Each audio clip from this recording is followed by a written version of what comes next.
Kita melanjutkan pelajaran kita. Sekarang Injil Yohanes mulai pasal 7 ayat 53 sampai pasal 8 ayat 11. Di sini perempuan ditangkap basah dalam perzinahan. Bagian ini menyatakan sesuatu yang penting di Injil Yohanes. Tuhan Yesus adalah terang dunia. Dan terang itu bercahaya dan kegelapan tidak dapat menguasainya. Kita melihat bahwa di dalam pasal 8 ayat 2, dia datang pagi-pagi benar. Nah, ini suatu pernyataan yang bersejarah, ini sungguh terjadi. Sungguh pagi-pagi dia datang ke pelataran bait Allah itu, tetapi rupanya juga ada suatu kesan bahwa dia yang datang pagi-pagi benar, juga dia adalah terang dunia. Seperti apa yang dikatakan langsung di dalam pasal 8 ayat 12 dan pasal 9 ayat 5, dia terang dunia. Di dalam karangan rabi-rabi, Taurat adalah terang dunia. Tetapi menurut Injil Yohanes, Tuhan Yesus adalah terang dunia. Maka bagian ini mempunyai satu lagi kontras yang kuat antara Musa, hukum Taurat, dan Tuhan Yesus dan kasih karunia dan kebenaran seperti pertama kali diungkapkan di dalam pasal 1 ayat 17. Boleh dikatakan terang dunia yang lama menghakimi perempuan itu dan dia harus dihukum mati, tetapi terang dunia yang baru mengampuni dia dan juga menyatakan kegelapan dari mereka yang mendakwa perempuan itu. Terang yang lama membawa maut, terang yang baru membawa pengampunan dan kebenaran. Bagian ini, pasal 7 ayat 53 sampai pasal 8 ayat 11, tidak ada di dalam beberapa naskah yang sangat kuno. P66, P75, Sinaiticus, dan Vaticanus. Juga mungkin tidak ada di Alexandrinus dan Ephraemi, tetapi kedua naskah yang tua itu agak kurang jelas tulisannya di sini. Tetapi di dalam mayoritas naskah memang bagian ini tertulis. Ada sarjana tekstual yang terkemuka namanya Von Soden. Dia menyelidiki lebih dari 900 naskah dari bagian ini. Memang bagian ini tidak ada di dalam beberapa naskah yang disebut tadi, tetapi bagian ini disebut di dalam suatu karangan Yunani yang namanya Didaskalia Apostolorum, yang ditulis kira-kira tahun 230 Masehi. Ya, P66 ditulis kira-kira tahun 200 dan Didaskalia Apostolorum ditulis kira-kira tahun 230. Di dalam satu tidak ada bagian ini. Di dalam yang kedua, ya bagian ini disebut. Jadi Didaskalia Apostolorum menjadi bukti, walaupun itu bukan naskah Injil Yohanes, tetapi Didaskalia Apostolorum menjadi bukti bahwa bagian ini dianggap bagian dari Injil Yohanes sangat awal tahun 230 Masehi. Sehingga ya tidak ada di dalam beberapa naskah, tetapi ada di dalam naskah-naskah yang tidak kita miliki lagi. Naskah-naskah yang sangat awal. Ada sarjana-sarjana yang berkata bahwa gaya tulisan bagian ini tidak sesuai dengan gaya Rasul Yohanes. Misalnya, catatan di NET Notes berkata, pada umumnya gaya perikop ini bukan gaya Yohanes apa di dalam kosakata ataupun dalam tata bahasa. Tetapi Zane Hodges tidak setuju dan Zane Hodges mengemukakan beberapa hal. Tetapi mereka mengatakan hal ini untuk menguji dia sangat mirip ungkapan yang ada di dalam Injil Yohanes pasal 6 ayat 6, pasal 11 ayat 51, pasal 12 ayat 6, pasal 12 ayat 33, dan pasal 21 ayat 19. Jadi di dalam hal ini, gaya tulisan bagian ini memang sesuai dengan gaya tulisan Rasul Yohanes. Juga ada kasus vokatif. Kasus vokatif, jika kita berkata, hey Paulus, kata dalam bahasa Yunani, kata Paulus harus boleh ditulis dalam kasus vokatif. Nah, di dalam Injil Yohanes, gunai itu kasus vokatif untuk kata gunai perempuan. Jadi, hai perempuan. Vokatif itu hanya dipakai 10 kali di dalam seluruh perjanjian baru. Dan 6 dari 10 itu terdapat dalam Injil Yohanes, yaitu pasal 2 ayat 4, pasal 4 ayat 21, pasal 8 ayat 10, pasal 19 ayat 26, pasal 20 ayat 13 dan 15. Dan satu lagi catatan dari Zain Hodges, historical present, yaitu penulis memakai tense masa kini untuk menceritakan sesuatu yang sebenarnya terjadi pada masa lalu. Ini namanya, sarjana berkata historical present, dari kata kerja ago, aku membawa, dan bentuk itu agusin, mereka membawa. Historical present dari kata kerja itu, agusin, hanya dipakai di dalam Injil Yohanes, pasal 8 ayat 3, pasal 9 ayat 13, dan pasal 18 ayat 28. Penulis yang lain di Perjanjian Baru tidak memakai historical present agusin itu. Jadi, catatan NET, net notes itu, tidak mereka salah. Dan ada gaya Yohanes yang cukup menonjol di dalam bagian ini. Jadi, bagian ini tidak dapat ditolak, tidak dapat dianggap tambahan oleh karena naskah-naskah yang berada, juga tidak dapat dianggap tambahan karena gaya. Meskipun demikian, ada sarjana-sarjana yang meragukan keaslian bagian ini. Pasti dalam sejarah penyalinan Injil Yohanes, ada penyalin yang tidak suka bagian ini. Dan dia tidak rela menyalin bagian ini. Mungkin kita duga di sini, mungkin dia menganggap bagian ini, menganggap enteng dosa zina. Dan dia tidak mau menyalin ini. Ya, baik. Tetapi kita tahu bahwa pada tahun 230, sangat awal, ini dianggap asli.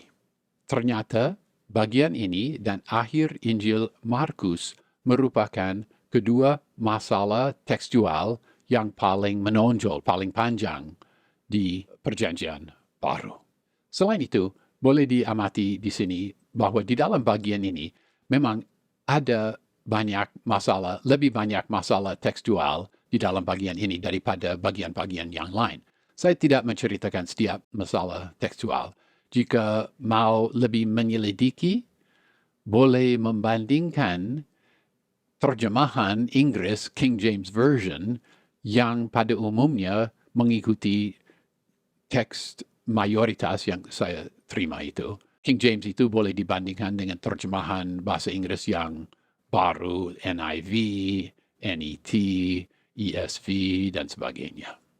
Dalam kisah ini, di pasal 8 ayat 9, lebih dulu mereka yang lebih tua, kemudian yang lebih muda, sadar akan kegelapan mereka. Tuhan Yesus, terang dunia, berhasil menyatakan kegelapan mereka. Berhasil menyatakan bahwa dia memang terang dunia. Mereka berjalan dalam kegelapan. Mereka memerlukan terang dunia. Tetapi kita juga melihat bahwa kegelapan mereka begitu gelap dan di antara mereka rupanya ada yang tetap berjalan dalam kegelapan. Pasal 7 ayat 53. Lalu mereka pulang, masing-masing ke rumahnya. Ya, ini disebut di sini karena selama mereka merayakan Hari Raya Pondok Daun, mereka tidak tinggal di dalam rumah mereka. Mereka menuruti Kitab Imamat pasal 23 ayat 42 dan 43, mereka tinggal di dalam Pondok Daun. Tetapi Hari Raya Pondok Daun sudah selesai dan penulis Injil Yohanes, yaitu Rasul Yohanes, memang dia sebagai orang Israel yang tinggal di Israel, dia sungguh memahami kebiasaan dan budaya orang Yahudi. Dia tahu bahwa karena Pondok Daun sudah selesai, mereka masing-masing pulang ke rumah mereka masing-masing. Pasal 8 ayat 1. Tetapi Yesus pergi ke Bukit Zaitun. Dia tidak punya rumah, tetapi sesuai kebiasaan, dia pergi ke Bukit Zaitun. Pasal 8 ayat 2, pagi-pagi benar ia berada lagi di bait Allah, dan seluruh rakyat datang kepadanya. Ia duduk dan mengajar mereka. Oleh karena baru selesai dengan Hari Raya Pondok Daun, Yerusalem masih ramai dengan banyak orang. Dan mereka berbondong-bondong datang kepada dia, dan sesuai kebiasaan rabi-rabi Israel, dia duduk dan mengajar mereka. Ini terjadi, menurut terjemahan, ini terjadi di bait Allah, tetapi istilah yang diterjemahkan bait Allah sekali lagi adalah kata Hieron. Hieron merujuk pada gedung bait Allah itu sendiri dan pelataran-pelatarannya. Tuhan Yesus tidak masuk ke dalam gedung bait Allah, tetapi dia duduk di salah satu pelataran dari bait Allah. Pasal 8 ayat 3. Maka ahli-ahli Taurat dan orang-orang Farisi membawa kepadanya seorang perempuan yang kedapatan berbuat zina. Ya, ahli-ahli Taurat, kata ini grammatus, dipakai 61 kali di dalam Injil Matius, Markus, dan Lukas, tetapi hanya sekali di sini di dalam Injil Yohanes. Kata ini merujuk pada ahli Taurat. Orang Farisi menekankan ketaatan pada hukum Taurat, tetapi ahli-ahli Taurat, tugas mereka adalah memahami dan menafsirkan hukum Taurat. Di sini, ahli-ahli Taurat dan orang-orang Farisi kerjasama untuk menjerat Tuhan Yesus Kristus. Hukum Taurat dan tradisi adat istiadat orang Yahudi menuntut paling sedikit 2 saksi mata yang bersama-sama melihat dosa zina terjadi. Ulangan pasal 17 ayat 6 menuntut harus ada paling tidak 2 saksi mata jika ada hukuman maut, dan Ulangan pasal 19 ayat 15 mewajibkan paling sedikit 2 saksi mata untuk segala macam hukuman. Saksi mata itu harus melihat dosa itu terjadi. Imamat pasal 20 ayat 10 dan Ulangan pasal 22 ayat 22 berkata bahwa laki-laki itu juga harus dihukum mati. Jadi, keadaan ini, situasi ini sangat mencurigakan. Mereka mau menjerat Tuhan Yesus. Apa kebetulan saja bahwa 2 saksi mata melihat laki dan perempuan itu sedang berzina? Mana laki-laki itu? Mana dia? Mengapa dia juga tidak dibawa menghadap Tuhan Yesus Kristus? Ya, rupanya pastilah di dalam kegelapan mereka mengambil keputusan ini mengatur keadaan ini, mereka mengatur supaya dosa itu terjadi, supaya mereka dapat menjerat rabi itu yang merepotkan. Ya, perempuan itu, dia tidak apa-apa. Rabi itu harus dijatuhkan. Mereka tak peduli terhadap keadilan atau kesucian atau belas kasihan. Mereka hanya mau menjatuhkan rabi itu dengan cara apapun. Sikap hati mereka mengingatkan kita pada dia yang disembuhkan di dalam Injil Yohanes pasal 5 ayat 1-15 dan orang Farisi yang buta di dalam pasal 9 ayat 39-41 dan juga pemimpin-pemimpin yang mau membunuh Lazarus di dalam pasal 12 ayat 10. Apakah pembaca hendak mengikuti pola itu? Apakah pembaca hendak dihitung antara orang seperti itu? Saya rasa tidak. Pasal 8 ayat 4. Mereka menempatkan perempuan itu di tengah-tengah, lalu berkata kepada Yesus, "Rabi, perempuan ini tertangkap basah ketika ia sedang berbuat zina." Secara tidak langsung, mereka berkata bahwa syarat-syarat yang dicatat di dalam hukum Taurat dan adat istiadat orang Yahudi sudah digenapi. Syarat-syarat sudah ada, sehingga dia harus dihukum mati. Mereka berusaha untuk menjerat Tuhan Yesus. Pasal 8 ayat 5, Musa dalam hukum Taurat memerintahkan kita untuk melempari perempuan-perempuan yang demikian. Apakah pendapatmu tentang hal itu? Kata-kata mereka benar, tetapi Tuhan Yesus memahami lebih dari kata-kata mereka. Dia memahami tujuan hati mereka dan sikap hati mereka. Tuhan Yesus tahu kegelapan hati mereka. Pasal 8 ayat 6. Mereka mengatakan hal itu untuk mencobai dia, supaya mereka memperoleh sesuatu untuk menyalahkannya. Tetapi Yesus membungkuk lalu menulis dengan jarinya di tanah. Mereka mengatakan hal itu untuk mencobai dia supaya mereka memperoleh sesuatu untuk menyalahkannya, merupakan suatu penjelasan dari Rasul Yohanes yang membantu para pembaca. Dan penjelasan seperti ini merupakan ciri khas dari tulisan Rasul Yohanes. Memang bagian ini adalah asli dari Rasul Yohanes dan harus dianggap asli di dalam Injil Yohanes. Pertanyaan mereka memang sulit dijawab. Pasti mereka yakin bahwa akhirnya mereka berhasil menjerat rabi yang merepotkan itu.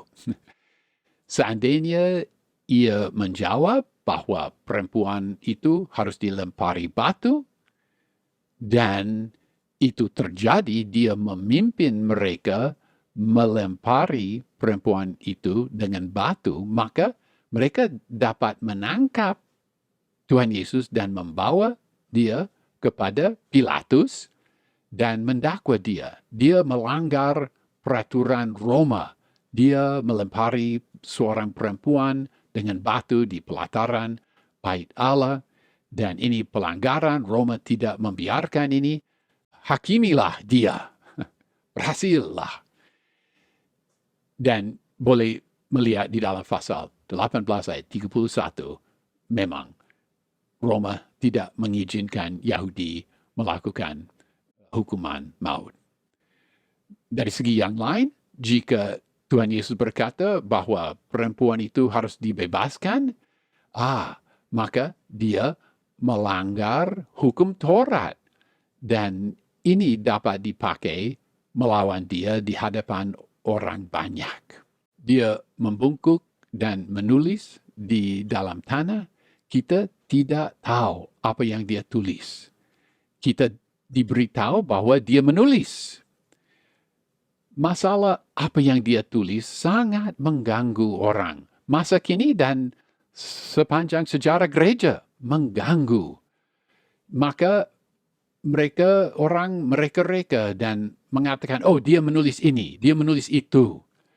Dan mereka menceritakan, mencanangkan jawaban mereka dengan tingkat-tingkat keyakinan yang berbeda-beda. Kita tidak mengajar seperti mereka. Kita rela mengakui bahwa kita tidak tahu. Ada contoh yang agak lucu mengenai masalah ini, masalah ketidaktahuan. Menurut Metzger, sarjana naskah-naskah Yunani, ada 8 naskah Yunani yang menjelaskan apa yang dia tulis. Menurut 8 naskah Yunani, dia menulis dosa mereka masing-masing. Ini fantasi. Ini mereka-reka. Ini mengada-adakan. Kita tidak mengikuti jejak kaki mereka. Jika seandainya Tuhan Yesus mau supaya kita tahu apa yang dia tulis, dia dapat menjelaskan, tetapi dia tidak menjelaskan. Kita tidak perlu menciptakan jawaban pada pertanyaan apa yang dia tulis. Kita menjawab, saya tidak tahu. Tetapi dengan menulis, dia menunda tanggapan mereka. Dia memberi kepada mereka kesempatan untuk merasakan kegelapan mereka, untuk menyadari bahwa mereka begitu salah dengan seluruh peristiwa ini. Pasal 8 ayat 7, dan ketika mereka terus-menerus bertanya kepadanya, ia pun bangkit berdiri lalu berkata kepada mereka, barang siapa di antara kamu tidak berdosa, hendaklah ia yang pertama melemparkan batu kepada perempuan itu. Kata terus-menerus bertanya menyatakan pemakaian imperfect tense imperfect di sini. Mereka tetap bertanya. Hampir seolah-olah dia menjawab, jika kamu tetap mau menangkap, menjerat aku, maka aku menjawab. Tetapi jika aku berbicara, kamu semua akan melihat bahwa tidak ada di antara kamu orang yang memenuhi syarat menjadi hakim bagi perempuan ini. Sebentar lagi itu kamu yang dihakimi dan dijerat oleh kegelapanmu sendiri. Pasal 8 ayat 8. Lalu ia membengkuk pula dan menulis di tanah. Dia memberikan kepada mereka kesempatan, waktu untuk merenungkan apa mereka memenuhi syarat. Pasal 8 ayat 9. Tetapi setelah mereka mendengar perkataan itu, pergilah mereka seorang demi seorang, mulai dari yang tertua. Akhirnya tinggallah Yesus seorang diri dengan perempuan itu yang tetap di tempatnya.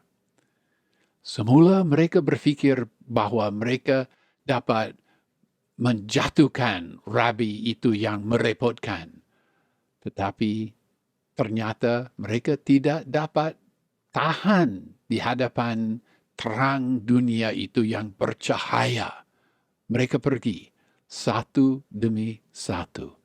Tidak ramai, tidak bercakap-cakap, tidak membandingkan alasan mengapa kamu berangkat. Saya berangkat karena ini, kamu berangkat kan? Tidak ada. Satu persatu, diam-diam rupanya, mereka meninggalkan Tuhan Yesus dan perempuan itu. Mereka tidak mau membahas dosa mereka, tetapi mereka terpaksa berangkat. Juga menarik bahwa yang lebih tua lebih dulu berangkat. Mengapa? Kita hanya duga di sini bahwa yang lebih tua lebih cepat sadar akan dosa mereka atau dosa mereka lebih berat di dalam hati nurani mereka, tetapi yang lebih tua lebih dulu berangkat. Pasti ini merupakan sesuatu yang sangat aneh dilihat dari jauh. Semula mereka terus mau paksa dia menjawab, bicara, jawablah.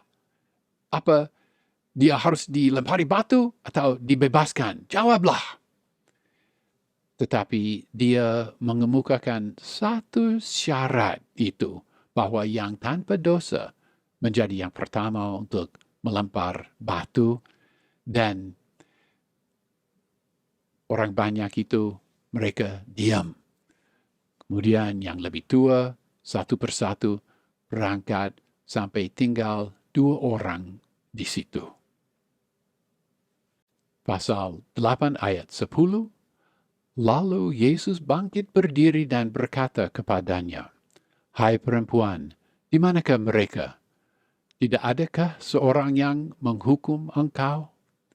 Sebenarnya jawaban pada kedua pertanyaan ini cukup nyata, tetapi mungkin Tuhan merasa bahwa itu baik bagi perempuan itu jika dia mengucapkan jawaban pada 2 pertanyaan itu. Pasal 8 ayat 11, jawabnya, "Tidak ada Tuhan." Lalu kata Yesus, "Aku pun tidak menghukum engkau. Pergilah dan jangan berbuat dosa lagi mulai dari sekarang." Ya, kata Tuhan di sini adalah kata kurios. Kurios di sini memang berarti Tuhan dan tidak berarti Tuhan di sini, berarti Tuhan. Tuhan Yesus tidak menganggap enteng dosa zina, tetapi dia juga penuh rahmat. Dan dia memberi perintah bahwa perempuan itu meninggalkan dosa. Kita tidak tahu mengenai sisa kehidupan perempuan ini. Tetapi melalui peristiwa ini, kita lebih memahami ciri khas dari terang dunia itu. Dan kita juga memahami lebih mengenai kegelapan yang tidak dapat menguasai terang dunia itu. Mereka mau menjerat Tuhan Yesus jika dia memihak dengan hukum Musa dan setuju dia harus dilempari. Mereka dapat memakai hukum Roma untuk menjatuhkan Tuhan Yesus.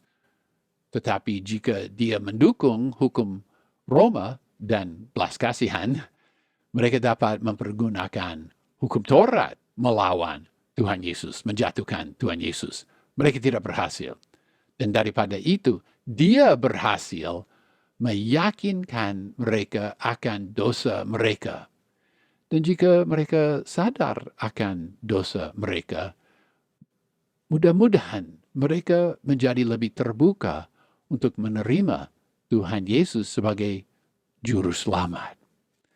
Ya, sebenarnya Tuhan Yesus memiliki tujuan yang sama di dalam kisah orang Samaria yang baik hati di dalam Lukas pasal 10 ayat 25 sampai 37, dan di dalam kisah orang kaya yang bertanya, apa yang harus kulakukan untuk memperoleh hidup yang kekal di Markus pasal 10 ayat 17 sampai 22, dan juga beberapa percakapan yang lain di dalam Injil yang kita baca.